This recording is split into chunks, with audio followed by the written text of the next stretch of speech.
to my fellow version. We don't like Sauce Camera taking my like for loss. Today we're to react to it PMMA again. But today we're to react to when your army of yes men aren't there to glaze you. I think I know what he's talking about. People like to glaze Dana White a lot, but you know, man, let's get right into the point. Then do you want to make sweeping changes to the Muhammad Ali Reform Act that is meant to protect fighters? This is the question he asked. Like, this is a reporter. He asked like a real life question. Like, it was some real shit. It wasn't one of those reporters where Dana White hired and shit. This nigga asked a real question. Dana White, you man, you start bitching. To bring about a business model that currently has your company already paid out $375 million in antitrust lawsuits and has 2 potential pending class action lawsuits on the way as well. Well, this is obviously a long discussion. If you want to talk to me about that, set up an interview. This isn't about me and my business. It's about these 2 guys on Saturday night. All right, so I don't care how many punches are thrown during the Canelo versus Crawford fight this Saturday. There is... Whoa, that shit already passed because that shit was like a little, you mean, but I knew Crawford was going to win. Canelo, you mean? No way that either of them are going to take more shots than Dana White has throughout this week. Dana needs to realize that these boxing reporters aren't the same clowns that will kiss his ass because they're afraid of him revoking their press passes. These are real reporters. They aren't afraid of him. Not only that, they are real reporters that actually have a passion for asking the real questions, and they're just not the type of people to back down at Dana's pathetic bullying. And I don't know if it's just a combination of him being the new promoter on the block, along with him being backed by the Saudis, on top of the fact that he's trying to completely reform laws that are made to protect boxers, but these guys have been stepping on his neck this week, and frankly, I love it. It's obvious that Dana wasn't prepared for actual journalism to come his way, and the contrast between the questions he's been asked this week compared to UFC fight weeks really highlights just how much he's neutered the UFC media, and yeah, in this video, I'm going to be talking about all this and more. My follow-up, Dana. Earlier this week, the California State Athletic Commission had a hearing about TKO trying to bring those changes to the Ali Act. And it was TKO be fucking wildin', bro. Postponed 3 months. Real shit. I get it. You want to showboat right now. Set up an interview with me if this is really what you want to talk about. Damn. For these 2, ask them and you can set up an interview with me. First of all, Sean Zittle, aka the guy who's pressing Dana, is a fucking Chad. It has been so long since we've seen someone actually call him out for his bullshit during a media event, and you can tell that he was completely unprepared on how to respond to a tough question. The deflection out of this guy is just insane, yet completely par for the course for him. Even going back to the first question that I showed you at the start of this video, Mr. Krabs has outright said he supports changing the Muhammad Ali Mr. Act Krabs so he can run a promotion similar to the structure of the UFC. As you can imagine, boxers, coaches, and managers have all protested this because the Muhammad Ali Act is good for the athletes. Also, when I watched this clip for the first time, I audibly cackled at the idea of Dana proposing to do an interview with Zittle after he already showed disdain towards the way Dana wants to change the sport. Ain't no way Dana's gonna want to do a one-on-one with this dude now that he knows that he's gonna get grilled. I love how Dana calls what Zittle is doing showboating, as if it's not his job to ask him informed questions. How dare you showboat by asking me well-researched and relevant questions about my future business plans in an industry that I'm making my promotional debut in. Like, I wouldn't even call this hard-hitting journalism. It's pretty standard affair as far as nigga just doing his job. Dana, you gotta be ready for them. You know what I'm saying? You gotta be ready. Do you like Chicago? What's been your favorite thing to eat while you've been here? God forbid Zittle, who has a YouTube channel completely dedicated to boxing, wants to challenge Dana's plans to try and make boxing worse. Honestly, it's not even that I love watching Dana squirm and panic his way out of a tough question, even though I definitely do love it. I just think it's refreshing to hear a reporter who actually sounds like he loves the sport that he's covering. And look, I do believe that guys like John Morgan and Brett Okamoto do love MMA, but with their endless carousel of generic questions that they've been recycling for they be asking the same fucking questions. Like, these niggas never ask no like real fucking questions. You feel what I'm saying? Like, they yes men, bro. Like, they just trying to get their money and dip. There's nothing wrong with it, but come on, bro. We trying to hear some real reporters, my nigga. It's easy for me to not no forget that fucking they've been covering MMA for over gooners and shit. If I were a new fan to MMA, I would seriously think that John Morgan is a dude that they pulled out of an all-you-can-eat buffet and threw a press pass on him. Exactly. You could wake me up from a 4-day heroin binge, and I would still be able to ask better questions than Morgan. Dana, my follow-up is, if TKO can't make those changes to the Ali Act, will you still invest in the sport of boxing? Will you compete in the market? Listen, if you want to be an asshole, let's do it in private and we can do an interview. Yes if or no? you want to showboat, I get it. If you have questions for these 2 that are fighting on Saturday, that's a different story. Fight. Canelo saying fight is crazy. This isn't a discussion to have at a press conference for these 2 that are going to fight on Saturday, 2 legends.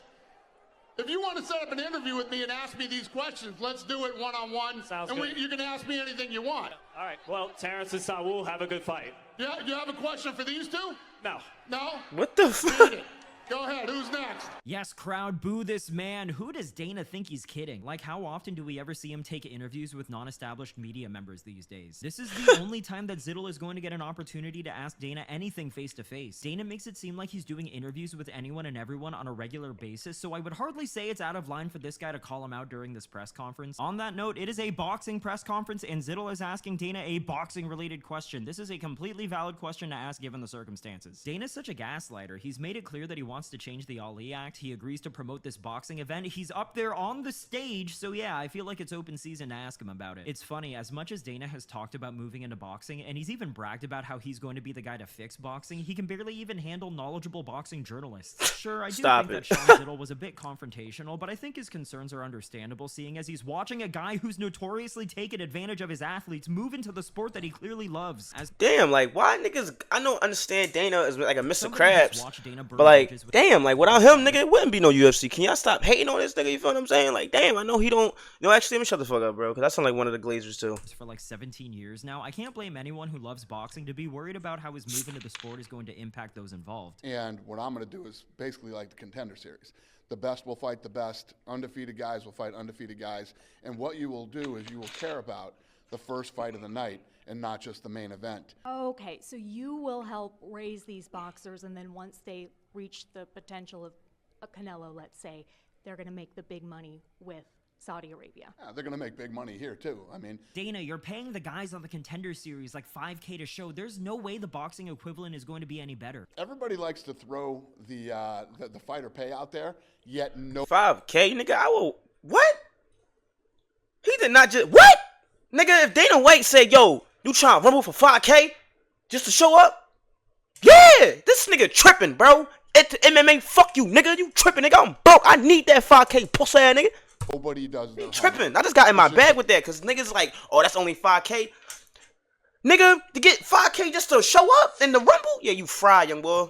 fun little, You fried. like, I just peeped what you just said. most I of ain't these fucking with guys that, nigga. fight You in fried. boxing make $100 a round. Also, on the topic of homework, let's talk about Conor McGregor. Across all of his UFC Oh, what about Conor? Oh, what you got to say? Hold on. cards that he's headlined, he has sold 13.3 million pay-per-views, and his total UFC earnings are generally estimated to be somewhere in the ballpark of 115 million. Now, let's compare that to his one singular boxing fight against Floyd Mayweather, which sold 4.3 million pay-per-views, where he got paid $100 million. Damn. Dana loves to tell people that UFC pay is better than boxing, but there is a reason why so many MMA fighters have been making their way over to boxing lately. It's because it pays better. I don't need to do my homework. I just need to have eyes to see that boxing is the more lucrative sport, even for these MMA guys that aren't even close to top tier boxers. That's why Ilia Topuria has been chirping at Terrence Crawford, because he knows that if he's able to get that fight, it'll be the biggest payday of his life. So the whole, fighter pay thing. Every MMA fighter, bro, they all trying to go to boxing because boxing, like, let's keep it a beam, like,